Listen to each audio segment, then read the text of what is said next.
কিয়ামতের ভয়াবহতম দিনে যখন কেউ কারোর থাকবে না, অন্যান্য নবীদেরও যখন ভরসার জায়গা হবে রহমতুল্লাহ আলামিন সাল্লাল্লাহু আলাইহি সাল্লাম, সেই নবী আলাইহিস সালাম বলছেন যে এই শ্রেণীর মানুষরা তারা আমার উম্মত না, আমি তাদেরকে নিজের বলে পরিচয় দিব না। এটা কত ভয়াবহ এবং এটা কত বেশি সতর্কতার কথা সেটা প্রত্যেক ইমানদারই সামান্য চিন্তা করলেই বুঝতে পারবেন। তো আজ আমরা এরকম 13 শ্রেণীর হতভাগা মানুষের কথা জানবো, যে মানুষগুলোকে নবী করিম সাল্লাল্লাহু আলাইহি সাল্লাম বলেছেন যে তারা আমার উম্মত না, তিনি তাদের পরিচয় দিতে চান নাই। যদিও এই সমস্ত হাদিসের আলোকে ওই ব্যক্তি ইসলাম থেকে খারিজ সেরকমটি কোনো ওলামায়ে কেরাম বা কোনো বিশ্লেষক কোনো মুহাক্কিক বলেন নাই। এটা বলা হয়েছে মূলত মানুষকে সতর্ক করবার জন্য, যে নবী সাল্লাল্লাহু আলাইহি সাল্লাম তাকে পরিচয় দিতে চান নাই। কোনো ছেলে যখন, কোনো মেয়ে যখন এমন কোনো কাজ করে যে কাজটাতে মা বাবা চরম অসন্তুষ্ট হন, তখন বলেন যে যা, তুই আমার ছেলে না, তোকে আমি ছেলে হিসাবে পরিচয় দিব না, মেয়ে হিসাবে পরিচয় দিব না, তুই আমাকে বাপ হিসাবে বলবি না, বাপ ডাকবি না, আমি তোর বাপ না মা না। ঠিক এই ধরনের কথাই নবী সাল্লাল্লাহু আলাইহি সাল্লাম বলেছেন 13 শ্রেণীর মানুষকে, যে সে আমার উম্মত না, আমি তাকে নিজের বলে পরিচয় দিব না, সে আমার উম্মত হিসেবে পরিচিত হবে না। যে নবী সাল্লাল্লাহু আলাইহি সাল্লামের সুপারিশ ছাড়া কি আমাদের ময়দানে আমাদের কোনো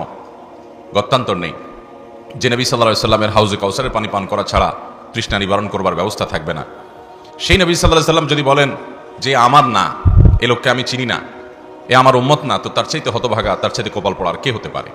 আল্লাহ রাব্বুল আলামিন এই 13 শ্রেণীর হতভাগা মানুষদের প্রত্যেকটা গুণ, প্রত্যেকটা অপরাধ, প্রত্যেকটা পাপ, যেটার কারণে সে এই মন্দ জায়গায় সে চলে গেছে, আল্লাহ তাআলা আমাদেরকে এগুলো থেকে বেঁচে থাকার তৌফিক দান করুন। এর মধ্যে সর্বপ্রথম যে শ্রেণীর কথা বলতে চাই সেটি হলো যারা কুফফার এবং মুশরিকদের মাঝে বসবাস করে, একটু সামান্য দুনিয়ার পয়সা কড়ি কামাবার জন্য, একটু সুন্দর দুনিয়ার জীবন যাপন করার জন্য, একটু লাক্সারিয়াস লাইফ লিড করার জন্য যারা কাফের মুশরিকদের মধ্যেই বসবাস করে, তাদের মধ্যে বসবাস করলে তার ঈমান আমলের পর ক্ষতি হয়, ইবাদতের ডিস্টার্ব হয়, ঈমানি পরিবেশ পায় না। কাফের এবং মুশরিকদের প্রভাবের কারণে তাদের প্রভাব তার পরিবারের উপরে পড়ে, তার নিজের উপরে পড়ে। তো এরকম গ্রহণযোগ্য ওজর ছাড়া কেউ পড়াশোনার জন্য গেল, কেউ দাওয়াতের উদ্দেশ্যে গেল, কেউ সাময়িক কোনো কাজের জন্য গেল, সেটা ভিন্ন কথা। কিন্তু শুধুমাত্র দুনিয়ার স্বার্থ হাসিলের জন্য বা দুনিয়াতে একটু সুখে থাকবার জন্য, একটু ভালো থাকার জন্য কাফের মুশরিকদের মধ্যে যারা বসবাস করে, কাফের মুশরিকদের দেশে যারা গিয়ে স্থায়ীভাবে বসবাস করে এবং তাদের মধ্যে থাকে যারা, নবী আলাইহিস সালাম তাদের সম্পর্কে বলেছেন যে এই লোকগুলোর ব্যাপারে আমার কোনো দায়িত্ব নাই, আমি তাদেরকে আমার বলে পরিচয় দেব না। এই সম্পর্কিত হাদিস তিরমিজি, আবু দাউদ এবং নাসাঈতে বর্ণিত হয়েছে। নবী সাল্লাল্লাহু আলাইহি ওয়াসাল্লাম বলেছেন, লা তুসাকিরুল মুশরিকিনা ওয়া লা তুজামিউহুম, তোমরা মুশরিকদের সাথে বসবাস করিও না, অর্থাৎ তাদের ভেতরে বসবাস করিও না, থাকিও না, যে চতুর্পাশে তারাই হবে, এবং তাদের সাথে সেভাবে তোমাদের দরহম মহরম যেন না হয় যে একেবারে সব তাদের মধ্যেই তুমি একা মুসলমান আছো বা তোমরা অল্প কিছু মানুষ আছো। ফামান সাকানাহুম আও জামাআহুম, যদি কেউ তাদের মাঝেই এভাবে বসবাস করে, ফালাইসা মিন্না, সে আমার উম্মত না, আমি তাকে উম্মত বলে পরিচয় দেব না। দ্বিতীয় হলো, যে মানুষ প্রতারণা করে, মানুষের সাথে মিথ্যা প্রতিশ্রুতি দেয়, মিথ্যা কথা বলে, ধোঁকা দেয় মানুষকে, এই প্রতারক সে যদি নামাজও পড়ে, সে যদি নিজেকে মুসলমান দাবিও করে, নবী আলাইহিস সালাম বলেছেন সে আমার উম্মত না। এ বিষয়ে সহিহ মুসলিমের হাদিস বর্ণিত হয়েছে। নবী করিম সাল্লাল্লাহু আলাইহি সাল্লাম বলেছেন, মান গাশশা ফালাইসা মিন্না, যে প্রতারণা করে, যে ধোঁকা দেয়, সে আমার উম্মত না। অনেক মানুষ আছে ব্যবসা করতে গিয়ে, দোকানদারি করতে গিয়ে তিনি কাস্টমারকে প্রতারিত করেন, কাস্টমারের সাথে দুই নাম্বারই করেন, কাস্টমারের সাথে মিথ্যা কথা বলেন, অনেক সময় কাস্টমার দোকানদারের সাথে করেন, একজন আরেকজনের সাথে করেন। কেউ হয়তো লোন নিবে, হাওলাত নেওয়ার সময় মিথ্যা কথা বলে হাওলাত নেয়, এরপর আর সে কথা ঠিক রাখে না, প্রতারণা করে। এইভাবে কেউ হয়তো বিয়ে শাদী করতে যাচ্ছে, তার সাথে মিথ্যা কথা বলে, মিথ্যা তথ্য দেয়, প্রতারণা করে। এইভাবে যার সাথেই হোক না কেন, মুসলমান হোক অমুসলমান হোক, যার সাথেই প্রতারণা করবে, যে ব্যক্তি প্রতারণা করে মানুষের সাথে কথায় কথায়, কাজে কাজে, সে ব্যক্তি সম্পর্কে নবী সাল্লাল্লাহু আলাইহি ওয়াসাল্লাম বলেছেন, মান গাশশা ফালাইসা মিন্না, যে ব্যক্তি মানুষকে ধোঁকা দেয়, প্রতারণা করে, সে আমার উম্মত না।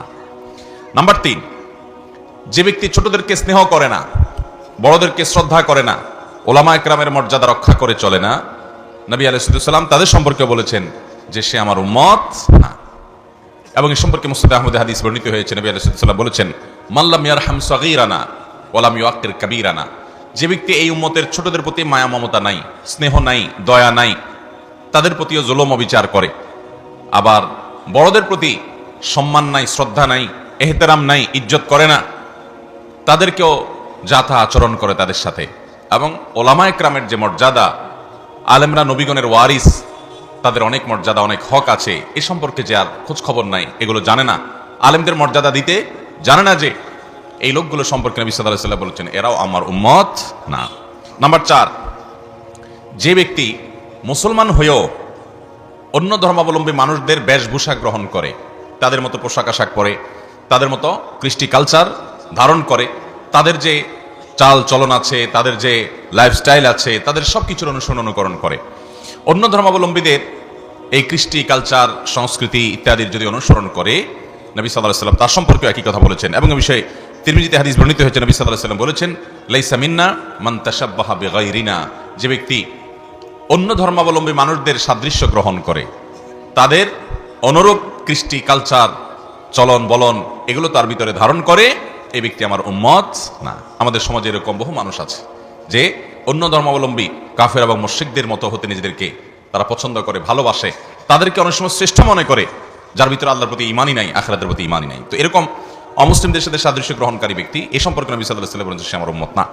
নাম্বার 5, ওই ব্যক্তি যে ব্যক্তি পুরুষ হয়ে নারীর অথবা নারী হয়ে পুরুষের বেশভূষা ধারণ করে, পোশাক আশাকে, চুল রাখার ক্ষেত্রে, উঠা বসার ক্ষেত্রে, এগুলোকে সে কোনো দোষের কিছু মনে করে না, বরং পুরুষ হয়ে মহিলাদের স্টাইল ধরে, মহিলা হয়ে পুরুষের স্টাইল ধরে। নবী করিম সাল্লাল্লাহু আলাইহি সাল্লাম এই শ্রেণীর মানুষ সম্পর্কে আহমদ এবং তাবরানী বর্ণিত হাদিসে বলেছেন লাইসা মিন্না মান তাশাব্বাহা বির-রিজালি মিনান নিসা ওয়ালা মান তাশাব্বাহা বিন-নিসা মিনার রিজাল, অর্থাৎ ওই সকল মহিলারা আমার উম্মত না যে মহিলারা পুরুষদের বেশভূষা ধারণ করে, এবং ওই সকল পুরুষরা আমার উম্মত নয় যে সকল পুরুষরা মহিলাদের বেশভূষা ধারণ করে। মোহতারাম হাজরিন, আল্লাহ তাআলা পুরুষদেরকে সৃষ্টি করেছেন কিছু বিশেষ বৈশিষ্ট্য দিয়ে, নারীদেরকে সৃষ্টি করেছেন তাদেরও কিছু বৈশিষ্ট্য আল্লাহ তাআলা দিয়েছেন। কোন পুরুষ যদি নারীর বেশভূষা ধারণ করতে চায়, তার মানে তিনি পুরুষ হিসেবে প্রাউড ফিল করছেন না, তার পুরুষত্বের ব্যাপারে তিনি আল্লাহ তাআলার এই নেয়ামত পেয়ে তিনি যথেষ্ট মনে করছেন না। কোন নারী যদি নিজেকে পুরুষের মতো করতে চান পোশাক আশাকে, তাহলে বুঝতে হবে তার নারীত্ব নিয়ে তিনি সন্তুষ্ট না, তিনি নারীত্বকে অপমান করছেন, তিনি পুরুষ হয়ে জাতে উঠতে চাইছেন। আল্লাহ তাআলা নারী এবং পুরুষকে সৃষ্টিগতভাবে শারীরিক অবকাঠামো বলে নানান দিক থেকে বিভিন্ন রকমের পার্থক্য আল্লাহ রেখেছেন, বৈশিষ্ট্য আল্লাহ তাআলা দিয়েছেন, প্রত্যেকের আলাদা আলাদা বৈশিষ্ট্য আছে। এই বৈশিষ্ট্যগুলোকে তুলে দিয়ে একাকার করে ফেলানোর যে চেষ্টা, এই চেষ্টা মানুষের জন্য দুনিয়ার দিক থেকেও কোনো কল্যাণকর কিছু না, এটা কোনো সুখকর কিছু না, এটা কোনো আখিরাতের দিক থেকে কল্যাণকর কিছু নয়। এটা আল্লাহ তাআলা লানত বর্ষণ হওয়ার কারণ, এটা গুনাহের কারণ, এটা সামাজিক স্থিতিশীলতাকে নষ্ট করার কারণ। এই জন্য নবী সাল্লাল্লাহু আলাইহি ওয়াসাল্লাম এই হাদিসের আলোকে আমরা জানলাম যে সমস্ত পুরুষরা চুল রাখার ক্ষেত্রে, পোশাক আশাক পরার ক্ষেত্রে মহিলাদের বেশভূষা ধারণ করে, হাদিসে মহিলাদেরকে টাকনুর নিচে পোশাক পরতে বলা হয়েছে। বেশিরভাগ পুরুষদেরকে দেখবেন আমাদের সমাজে তারা টাকনুর নিচে প্যান্ট পরে, মহিলাদের মতো হলো। আবার মহিলাদেরকে আল্লাহ রাব্বুল আলামিন তাদেরকে তাদের পোশাক আশাক যেটা পরিধান করার কথা, তাদের প্রাইভেসি এবং ব্যক্তিত্ব রক্ষা করার কথা, সেজন্য আল্লাহ তাআলা তাদেরকে টাকনুর নিচে পড়তে বলেছেন। মহিলারা এখন দেখবেন শর্ট পরে, টাকনুর উপরে পরে। ঠিক একইভাবে আল্লাহ রাব্বুল আলামিন পুরুষদেরকে চুল মহিলাদের মতো রাখতে বলেন নাই, তাদের চুল বড় করবে সেটারও একটা ধরন আছে, সেটারও একটা লিমিটেশন আছে। নারীরা তাদের চুলকে অনেক বেশি বড় করবে, কিন্তু এখন উল্টো হয়। ঠিক একইভাবে মেয়েদেরকে দেখা যায় পুরুষদের মতো ফতোয়া, পুরুষদের মতো টি শার্ট গেঞ্জি এগুলো পরিধান করে, এবং পুরুষদেরকেও দেখা যায় যে মেয়েদের নানা রকমের বেশভূষা ধারণ করে, কানে দুল দেয়, নাকে ফুল দেয়, হাতে চুড়ি দেয়, ইত্যাদি ইত্যাদি করে। এরকম নানান কর্মকাণ্ড আমাদের সমাজে আছে, এগুলোকে আমরা দোষ কিছু মনে করি না, অথচ এগুলো গুনাহের কথা। এবং নবী করিম সাল্লাল্লাহু আলাইহি ওয়াসাল্লামের হাদিস থেকে আমরা বুঝলাম এই ব্যক্তি নবী সাল্লাল্লাহু আলাইহি ওয়াসাল্লামের উম্মত নয়, নবী সাল্লাল্লাহু আলাইহি ওয়াসাল্লাম তাকে নিজের উম্মত হিসেবে পরিচয় দিবেন না। নাম্বার 6, যে ব্যক্তি কোনো বিপদ আপদে আপনজন মারা গেছে, কাছের কোনো মানুষ দুনিয়া থেকে চলে গেছে, সেজন্য সে গালে আঘাত করে, জামা বোতাম ছিঁড়ে চিৎকার চেঁচামেচি করে, অর্থাৎ অধৈর্য হয়ে যায়। দুনিয়া থেকে সবাইকে যেতে হবে, দুনিয়াতে বিপদ আপদ মানুষের আসবে, যত নবী রাসূলগণ এসেছেন সবার জীবনে এসেছে, অতএব আমাদের জীবনও আসবে। বরং নবী করিম সাল্লাল্লাহু আলাইহি ওয়াসাল্লামের হাদিস থেকে আমরা জানতে পারি, তিনি বলেছেন যে আল্লাহ তাআলা যখন কোন সম্প্রদায়কে পছন্দ করেন, ভালোবাসেন, ইন্নাল্লাহা ইযা আহাব্বা কওমান ইবতালাহুম, আল্লাহ তাআলা কোন সম্প্রদায়কে যখন ভালোবাসেন, পছন্দ করেন, তাদেরকে পরীক্ষায় ফেলেন, তাদেরকে আল্লাহ তাআলা পরীক্ষা নেন। অতএব বিপদ আপদ এগুলো মানুষের জীবনের অংশ। আল্লাহ কোরআনেও বলেছেন ওয়ালা নাবলুওয়ান্নাকুম বিশাইইম মিনাল খাউফ ওয়াল জু' ওয়া নাকসিম মিনাল আমওয়াল ওয়াল আনফুসি ওয়াস সামারাত ওয়া বাশশিরিস সাবিরিন। আল্লাহ তাআলা পরীক্ষা নেবেন আমাদেরকে বিভিন্ন ক্ষয়ক্ষতি দিয়ে, বিপদ আপদ দিয়ে আমরা কতটা সবর করতে পারি, আর সবরকারীদের জন্যই সুসংবাদ রয়েছে। এই জন্য ভাইরা আমার, ধৈর্য ধারণ করা বিপদে এটা অনেক বড় একটা গুণ। যে ব্যক্তি অধৈর্য হয়ে যাবে এবং আল্লাহর ফয়সালার বিরুদ্ধে বিদ্রোহ করবে তার আচরণ দিয়ে, শরীরে আঘাত করবে, চিৎকার চেঁচামেচি করবে, জামা ছিঁড়বে, ভাঙচুর করবে, তার হয়তো ছেলে মারা গেছে, অ্যাক্সিডেন্ট হয়েছে, সে এমন কটু কথা বলবে যেটা তাকদীরের ফয়সালাকে মানার বিপরীত, বরং তাকদীরের ফয়সালার বিরুদ্ধে বিদ্রোহের শামিল। তো এই ব্যক্তিকে নবী সাল্লাল্লাহু আলাইহি ওয়াসাল্লাম বলেছেন, এই বেসবর মানুষকে তিনি তার নিজের উম্মত হিসেবে পরিচয় দিবেন না, তার আদর্শের উপরে সে ব্যক্তি প্রতিষ্ঠিত নয়। এই জন্য নবী সাল্লাল্লাহু আলাইহি ওয়াসাল্লাম বলেছেন, বুখারী এবং মুসলিম বর্ণিত হাদিস, লাইসা মিন্না মান দারাবাল হুদুদ, যে ব্যক্তি গালে আঘাত করে, নিজের শরীরে নিজে আঘাত করে, কোনো বিপদের কারণে, কারো মৃত্যুর কারণে, মন খারাপ করে, অসাক্কাল জয়ুব, অথবা জামা কাপড় ছিঁড়ে, আও দাওয়া বিদাওয়াল জাহিলিয়া, অথবা যে ব্যক্তির মধ্যে একটা বদগুণ আছে, জাহিলি যুগের ডাক দেয়। জাহিলি যুগের ডাক কি? নিজের দল, নিজের গ্রুপ, নিজের বলয়, এটার ভিত্তিতে তার ওয়ালা বারা প্রতিষ্ঠিত হয়। সে ভালোবাসে দলের জন্য, সে ভালোবাসে তার গোত্রের জন্য, সে ভালোবাসে তার অঞ্চলের জন্য, ভাষার জন্য, আবার বিদ্বেষ করে এটার ভিত্তিতে। অথচ ইমানদারের ভালোবাসা হবে আল্লাহর খাতিরে, ইমানদারের বিদ্বেষ হবে আল্লাহর খাতিরে। কেউ অন্যের দলের হতে পারে, অন্য দেশের হতে পারে, অন্য অঞ্চলের হতে পারে, অন্য গ্রুপের হতে পারে, কিন্তু তার ব্যক্তিগত আমল, কর্ম, চিন্তা, বিশ্বাস, সেটার উপর ভিত্তি করে তাকে ভালোবাসবে। সেটা না বেশে এরকম বিভিন্ন দলীয়, গোত্রীয়, গোষ্ঠীগত, অঞ্চলগত, ভাষাগত কারণে মানুষ মানুষকে ভালোবাসবে এবং সেই কারণে বিদ্বেষ করবে এবং ওইটার দিকে আহ্বান করবে যে আসো আমার এই ইজম, এই মতবাদ তুমি নাও। এইটাকে নবী সাল্লাল্লাহু আলাইহি ওয়াসাল্লাম জাহেলিয়াত বলেছেন। এই জাহেলিয়াতের দিকে যে আহ্বান করবে তার সম্পর্কে নবী সাল্লাল্লাহু আলাইহি ওয়াসাল্লাম বলেছেন সে আমার উম্মত না। নাম্বার 7, যে ব্যক্তি কোরআন তেলাওয়াত করবে কিন্তু কোরআন তেলাওয়াতের মধ্যে আল্লাহ তাআলা তাকে যতটুকু সুর দিয়েছেন সুন্দর কণ্ঠে কোরআন তেলাওয়াত চেষ্টা করে না। বুখারী বর্ণনায় আসছে নবী সাল্লাল্লাহু আলাইহি ওয়াসাল্লাম বলেছেন, লাইসা মিন্না মান লাম ইয়াতাগান্না বিল কোরআন, যে ব্যক্তি কোরআন তেলাওয়াতে সুন্দর কণ্ঠ দেয় না। প্রত্যেককে আল্লাহ তাআলা একটা কণ্ঠ দিয়েছেন, সে যতটুকু পারে তার ওই কণ্ঠকে সুন্দর করে আল্লাহর কালাম তেলাওয়াত করবে, শুদ্ধ করে তেলাওয়াত করবে। তো আল্লাহর কালাম তেলাওয়াতের সময় সে একটু সুন্দর কণ্ঠ, শুদ্ধতা, এটার প্রতি খেয়াল রাখে না, তার সাধ্য অনুযায়ী যতটুকু সে পারে ততটুকু সে করে না। তো এই ব্যক্তি সম্পর্কে বলেছেন নবীজি সাল্লাল্লাহু আলাইহি ওয়াসাল্লাম সে আমার উম্মত নয়।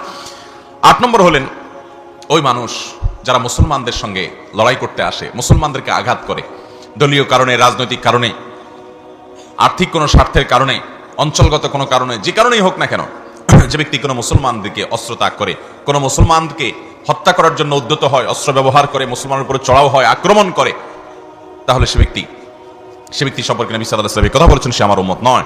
এ সম্পর্কে বুখারীর হাদিসে আসছে নবী সাল্লাল্লাহু আলাইহি ওয়াসাল্লাম বলেছেন, মান হামানা আলাইনা সিলাহ ফালাইসা মিন্না, যে ব্যক্তি আমাদের বিরুদ্ধে অস্ত্র ধরে সে আমাদের উম্মত হতে পারে না।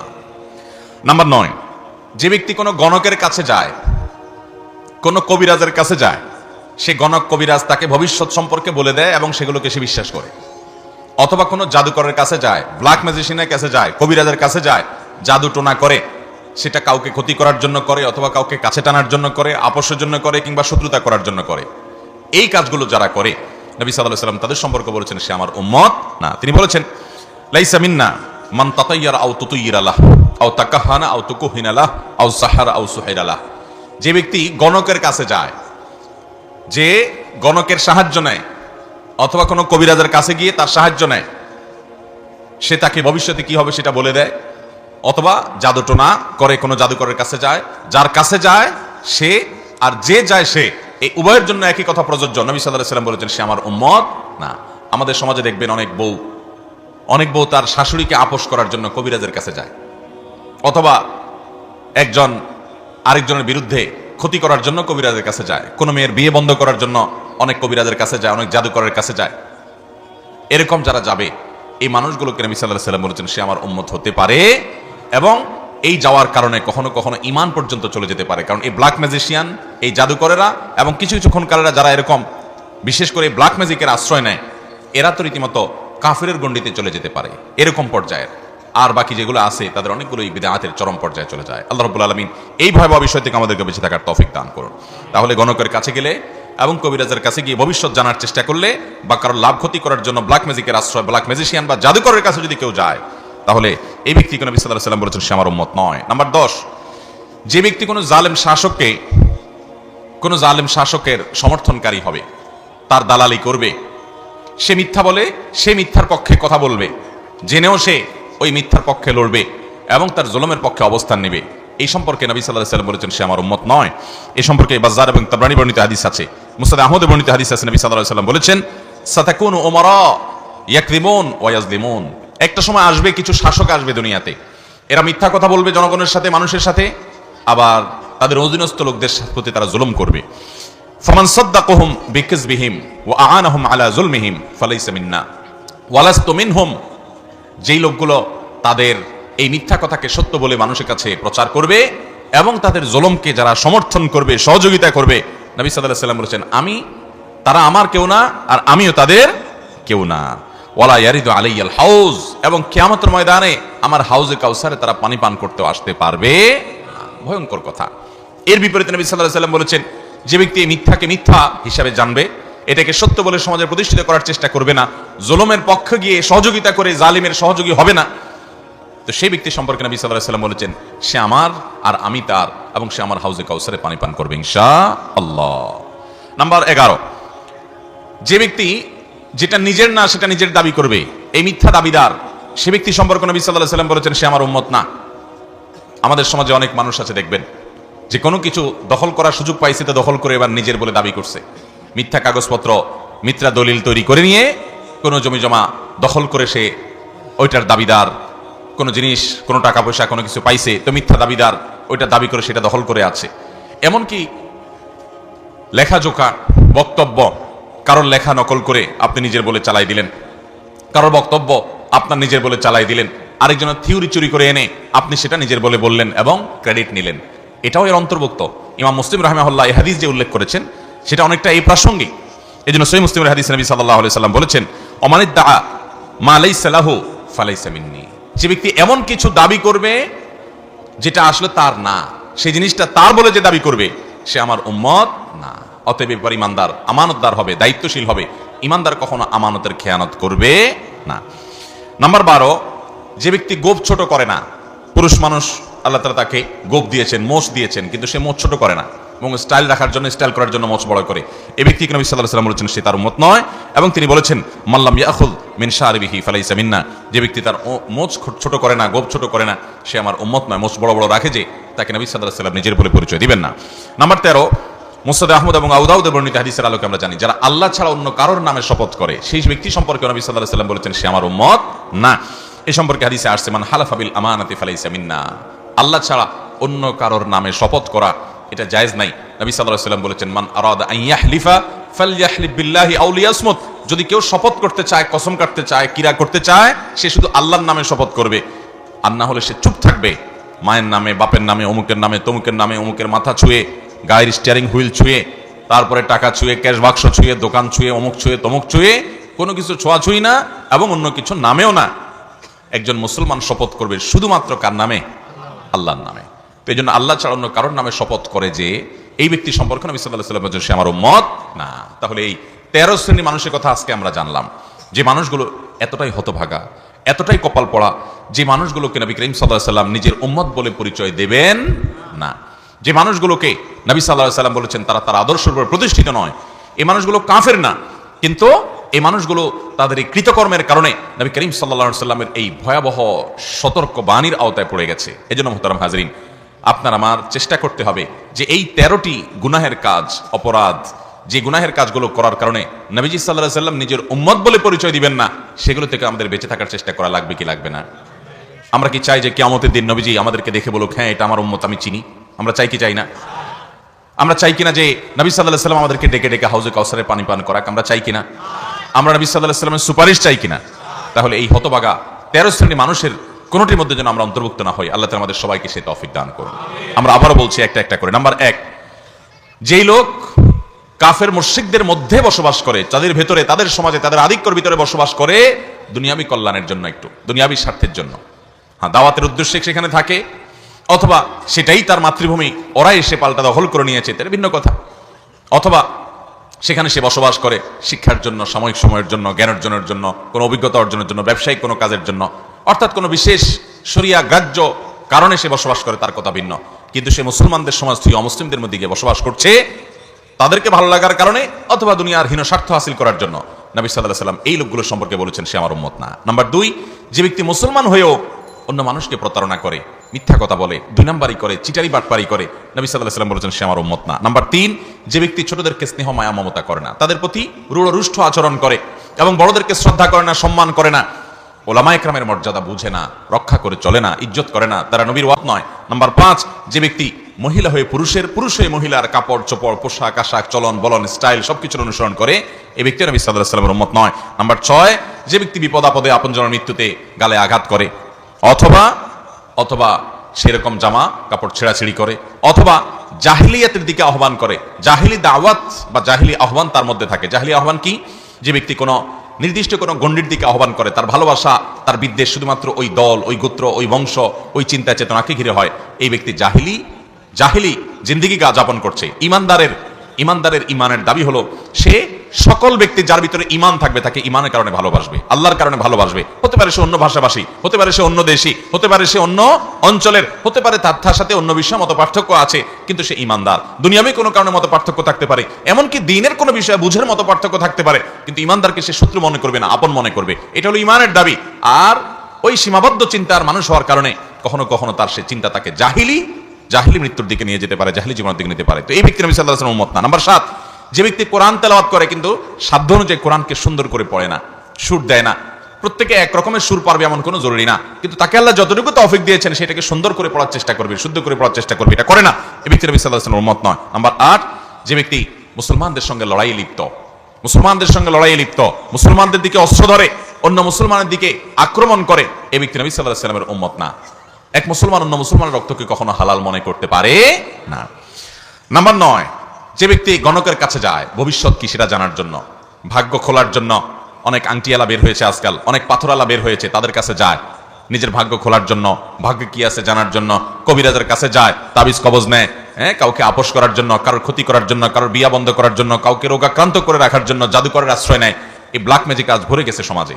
এইরকম কাজ যারা করে নবী সাল্লাল্লাহু আলাইহি ওয়াসাল্লাম বলেছেন তারা আমার উম্মত নয়। একজন মুসলমান কোন রাকির কাছে যেতে পারে, ঝাড়ফুঁককারীর কাছে যেতে পারে, যিনি তাকে কোরআন হাদিসের আয়াত পড়ে, দোয়া পড়ে, আল্লাহর নাম পড়ে তাকে ঝাড়ফুঁক করবে, তার ট্রিটমেন্টের জন্য যাবে সে আরেকজনের পিছে লাগার জন্য বা আরেকজনকে কেন্দ্র করে সে যাবে না, সে যাবে শুধু চিকিৎসার জন্য। এরপর নাম্বার 10, যে ব্যক্তি জালেম শাসক বা জালেম কর্তা, জালেম কোন আপনার কর্মকর্তা, জালেম কোন প্রভাবশালী ব্যক্তির জুলুমের সমর্থন করে এবং তার মিথ্যাকে সত্য বলে সমাজে প্রতিষ্ঠিত করার চেষ্টা করে, তার তেলায়ন করে, তার চামচামি করে এবং সে জানে মিথ্যা অথচ সে মিথ্যার পক্ষ অবলম্বন করে, এই ব্যক্তি নবী সাল্লাল্লাহু আলাইহি ওয়াসাল্লামের উম্মত নয়। তিনি বলবেন নাম্বার 10। এরপর 11 নম্বর হলো যে ব্যক্তি মিথ্যা দাবি করবে, একটা জিনিস তার না কিন্তু দখল করে সে নিজের দাবি করছে, একটা জিনিস আরেকজনের সে কোন রকম দখল করতে পারছে, মিথ্যা কাগজপত্র হাজির করে ফেলছে, আরেকজনের লেখা আরেকজনের বক্তব্যকে নিজের নামে চালাই দিছে, এই মিথ্যাবাদী, এই শ্রেণীর মানুষ যে অন্যটাকে নিজের দাবি করছে সে নবী সাল্লাল্লাহু আলাইহি ওয়াসাল্লামের উম্মত নয়। নাম্বার 12, যে ব্যক্তি মোচ গোয়া গোপ খাটো করবে না সে নবী সাল্লাল্লাহু আলাইহি ওয়াসাল্লামের উম্মত নয়। নাম্বার 13, যে ব্যক্তি আল্লাহ ছাড়া অন্য কারোর নামে শপথ করে সেও নবীজি সাল্লাল্লাহু আলাইহি ওয়াসাল্লামের উম্মত হবে না। আল্লাহ তাআলা আমাদের সবাইকে নবীজির উম্মত হিসাবে দুনিয়াতে থাকা এবং মৃত্যুর পরে নবী সাল্লাল্লাহু আলাইহি ওয়াসাল্লামের উম্মত হিসাবে হাশরের ময়দানে ওঠার তৌফিক দান করুন। আমরা সবাই নবী সাল্লাল্লাহু আলাইহি ওয়াসাল্লামের উম্মত হিসাবে বেঁচে থাকতে চাই?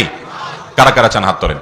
আল্লাহ আমাদের সবাইকে নবীজি সাল্লাল্লাহু আলাইহি ওয়াসাল্লামের অনুসারী হওয়ার তৌফিক দান করুন, তার উম্মত হিসাবে আমাদের সবাইকে আপনি দুনিয়া থেকে যাওয়ার তৌফিক দান করুন। জাযাকুমুল্লাহু খায়রা ওয়া আখিরু দাওয়ানা আলহামদুলিল্লাহি রাব্বিল আলামিন।